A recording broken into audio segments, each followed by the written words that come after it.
Today we're going to discuss one of the most critical and important topics that we will ever discuss in spirit science. Among all of the things we have discussed, this is one that needs to be taken seriously and is the most important part of the evolution of consciousness that we are experiencing today. Today we shall discuss the power of the heart.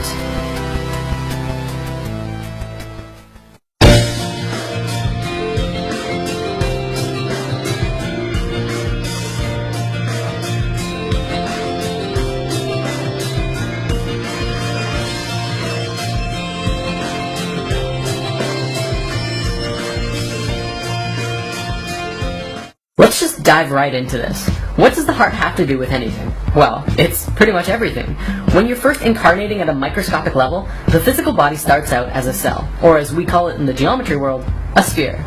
Then, you begin to multiply inwards to understand how your own spherical geometry works. Once your sphereness understands itself inwards, it can begin to expand outwards. You soon become a four-celled organism in the form of a tetrahedron. Soon after that, you become a star tetrahedron, which is the egg of life form we discussed in lesson 6. From this diagram, it probably looks more like a cube, but if you rotate it, you begin to see the star tetrahedron form. This form is 8 cells, which from a metaphysical perspective is the basis of the 8 base chakras in the octave of your body. After that, you become a mess of cells for a while, but eventually you become a toroidal field. The space at the very core of that field is where your first actual organ appears, which is the heart. Okay, so the heart is the first organ that appears as you're manifesting into physical reality. What else? Well, the brain and the heart are both electromagnetic field generators, but the heart has a field that is so much more powerful than the brain. In fact, the heart is 100 times electrically stronger and up to 5,000 times stronger magnetically than the brain. This is important because those two fields are the fields that make up the reality we exist within: electrical and magnetic, electromagnetic fields. We're going to look at the work now of the Institute of HeartMath, which is an organization with over 19 years of research and study on the psychophysiology of stress, emotions, and the interactions between the heart and the brain. The information they have discovered and compiled is revolutionary. On the technical side, the Institute puts a lot of focus into understanding the spaces between the heartbeat, which is called the heart rate variability, or HRV for short. It used to be assumed in science that the heart at rest beat like a metronome, faithfully beating at a steady rhythm. Moment-to-moment variations of the heartbeat are generally overlooked when your heart rate is being measured by a doctor, who will take your pulse and tell you that your heart is beating at, say, 70 beats per minute. Through the use of a technology called electrocardiogram and EM wave scanners, scientists were able to measure every heartbeat in real time and learned that a healthy heart, even under resting conditions, were actually quite irregular. In a simplified sense, your heart does not beat like clockwork as it was once assumed, but even healthy hearts tend to beat quite irregularly. Why is this important? By understanding how your heart is beating, we begin to have a clearer picture of our adaptability to the environmental and situational demands that we find ourselves in. If your boss at work tells you to do some extra work, your heart will paint a clear picture of how you're reacting. If you're totally cool with it, the heart will maintain the same general flow that it was already going at. If this new information causes you to feel stress, that will be demonstrated by the heartbeat fluctuating into an intense chaotic mess, or somewhere in the middle. Now, these fluctuations in how your heart beats come from a variety of sources and demonstrate our physiological resilience and behavioral flexibility to our experiences. Research done at the Institute of HeartMath has shown that one of the most powerful factors in affecting our heart's changing rhythm is our feelings and emotions. When our varying heart rate is plotted over time, the overall shape of the waveform is called our heart rhythm pattern. HeartMath has demonstrated that the emotions we experience directly affect our heart rhythm pattern, and this in turn shows us how our body is functioning. In general, emotions like stress, anger, frustration, and anxiety cause the heart rhythm pattern to become very chaotic, like so. This waveform looks like a series of uneven, jagged peaks. Physiologically, this shows us that the heart is not in harmony with itself. This can be likened to driving a car with one foot on the accelerator and the other foot on the brake at the same time, possibly while trying to go from first gear to fourth and then back. This creates an incredibly jerky ride, burns more gasoline, and isn't great for the car altogether. Likewise, when your heart is functioning from a place of stress and anxiety, it causes our bodies to operate insufficiently, deplete our energies, and produce extra wear and tear on the whole system. This is especially true if stress and negative emotions are prolonged or experienced often. What about positive emotions? Well, there is a massive visible contrast. Positive emotions send a very different signal throughout our body. When we experience uplifting emotions like love, appreciation, joy, and care, our heart rhythm pattern becomes a highly ordered, smooth, and harmonious wave. We begin to match the waveforms that are seen in the color spectrum, or perhaps we could liken it to music. This is one aspect of what it means to be more harmonious with nature, and since nature flows through sacred geometry, we are also becoming more aligned consciously with ourselves and the universe around us. It is no wonder that positive emotions feel so good. They actually help our body system become more harmonious and synchronize and work better. The Institute of Heart Math has shown that generating sustained positive emotions facilitates a body-wide shift to a specific scientifically measurable state called psychophysiological coherence. Let's break this down. Psycho comes from psychological, which means mental and emotions, and physiological means body. Coherence is systematic or logical connection or harmony. Altogether, it means a harmony of both body, mind, and emotional functions. If you're familiar with the four elements, you know that earth is the physical, so body, air is mental, mind, water is emotions, and fire is spirit.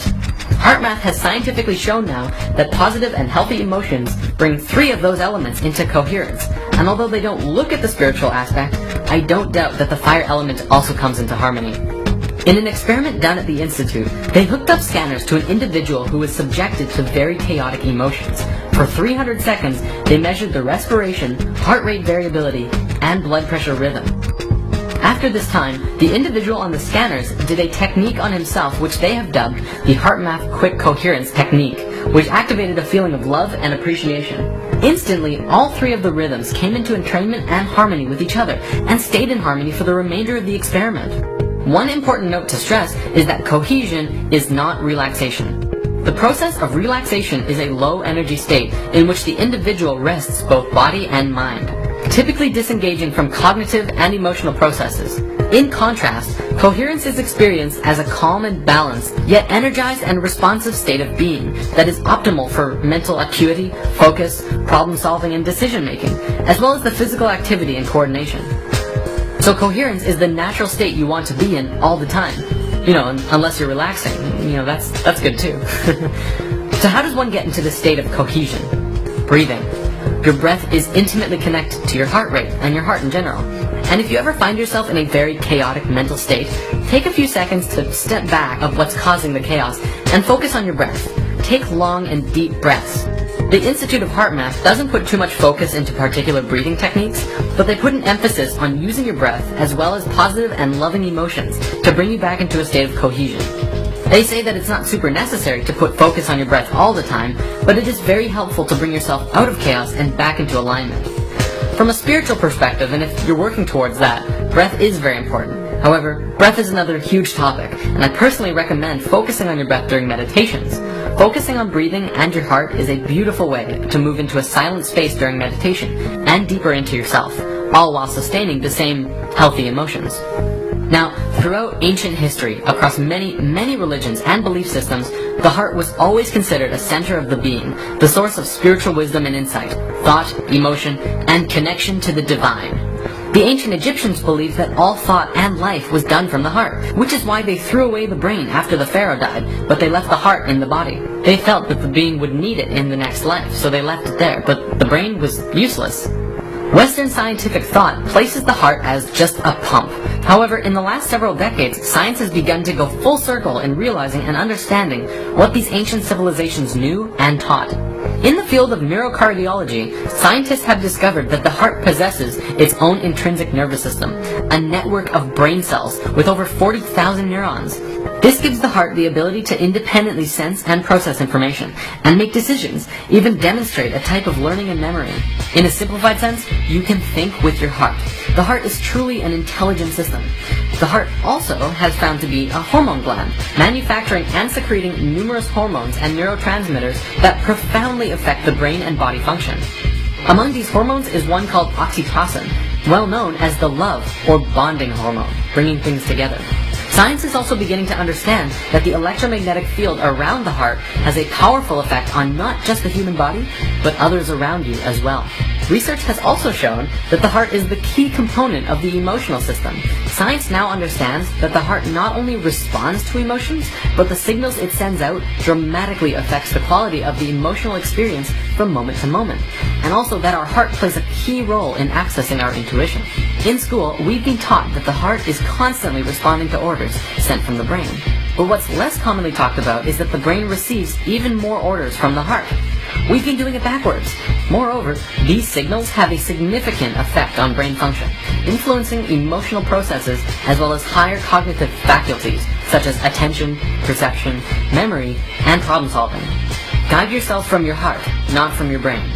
When you allow your negative emotions to get to you, you disconnect from your ability to think clearly, remember things, learn lessons, reason, and make effective decisions, which explains why often we act impulsively and unwisely under stress. The heart's signal has a profound effect on the brain during positive and negative emotions.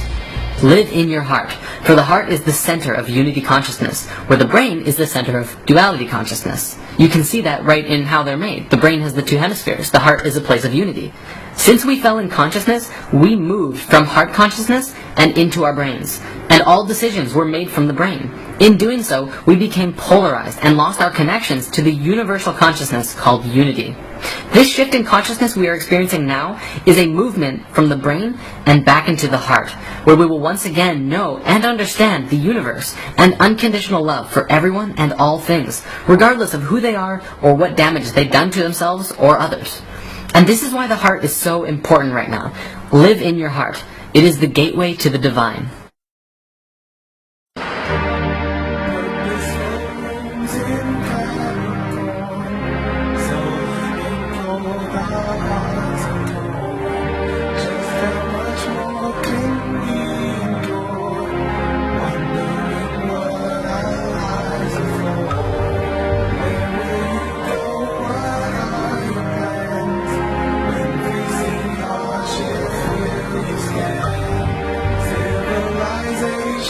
Social, now no reason, but attention.